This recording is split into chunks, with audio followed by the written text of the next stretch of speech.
દરખાસ્તોથી 10 દરખાસ્તો મંજૂર કરવાની વાત કરીએ તો બિલ્ડિંગ પ્રોજેક્ટ શાખા દ્વારા જે 2 ઝોન છે, દક્ષિણ ઝોન અને પૂર્વ ઝોન, એમાં 8 કરોડના ઇજારા 15.50% ઓછાના ભાવથી મંજૂર કરવામાં આવે છે.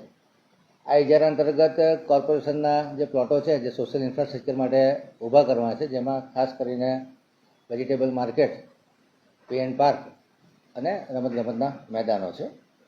એ સિવાય પાર્કિંગના પ્લોટોની કમ્પાઉન્ડ વોલ કરવાની, જે બ્રિજની નીચે કમ્પાઉન્ડ વોલ કરવાની આવે, સ્મશાનમાં સુધારા વધારા કરવાના હોય, આંગણવાડીમાં નાના મોટા સુધારા વધારા કરવાના હોય, હેલ્થ સેન્ટરમાં રિપેરિંગ વર્ક હોય, પિંક અને એસ્પિરેશન ટોયલેટ બનાવવાના તથા અતિથિ ગૃહોમાં જે કોઈ ડેમેજ થયું હોય એનું રિપેરિંગ કરવાનું હોય. આ બધા કામો આવનારા સમયમાં મોટી માત્રામાં આવવાના હોવાથી બંને ઝોનના 8 કરોડ રૂપિયાના ઇજારા 15.50%ના ભાવે મંજૂર કરવામાં આવે છે. પ્રેસ વિભાગ દ્વારા E4 કોપિયર પેપર અને FS કોપિયર પેપર લેવાનું જે કામ છે એ કામને 9.51% ઓછાના ભાવથી મંજૂર કરવામાં આવ્યું છે અને 22,48,455 રૂપિયાના કામને મંજૂરી આપવામાં આવી છે. સામાન્ય વહીવટ વિભાગ દ્વારા કેટલ ન્યુસન્સ ડિપાર્ટમેન્ટ અંતર્ગત હંગામી ધોરણે કરાર આધારિત 11 મહિનાના કરારથી ઉચ્ચ વેતનથી કર્મચારીઓ નિયુક્ત કરવાના હતા, જેમાં 3 જેટલા પશુ ચિકિત્સક અધિકારી, 9 જેટલા એનિમલ હસબન્ડરીના ઇન્સ્પેક્ટર, 3 જેટલા કેટલ પાર્ટી ઇન્સ્પેક્ટર અને 8 જેટલા ઢોર પકડનાર સુપરવાઇઝર એને 11 માસના કરાર આધારે મંજૂરી આપવામાં આવી છે.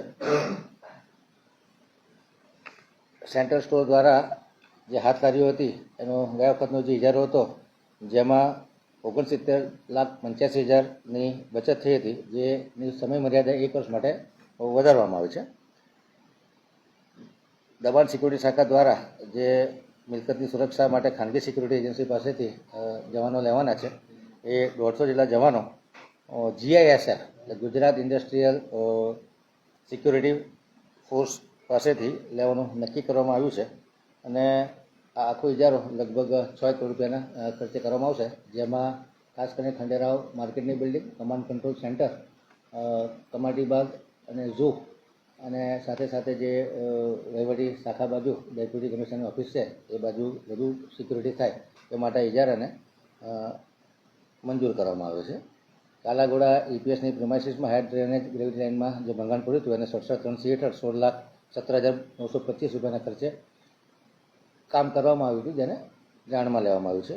એવી જ રીતે અકોડા રાંજાબજાર બ્રિજથી મુજમોડા તરફ જવાના મુખ્ય રસ્તા પર BSUP મકાનોના ગેટ પાસે હયાત ટ્રંક સુવર ગ્રેવિટી લાઇનમાં ભંગાણ પડ્યું હતું, તેને 67 હેઠળ 18,16,095 રૂપિયા વત્તા GSTના ખર્ચે રિપેર કરવું, જેને જાણમાં લેવામાં આવ્યું છે.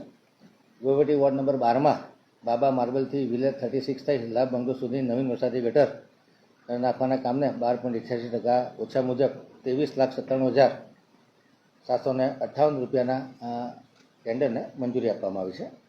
પાણી પુરવઠા શાખા દ્વારા જે ટેન્કરનો ઇજારો કર્યો હતો, જે 200 લાખની મર્યાદામાં કર્યો હતો, 2 કરોડની મર્યાદામાં હતો, એમાં 1.5 કરોડની મર્યાદાનું જે નાણાકીય મર્યાદા વધારવાનું મંજૂરી માગવામાં છે, જેને મંજૂર કરવામાં આવે છે.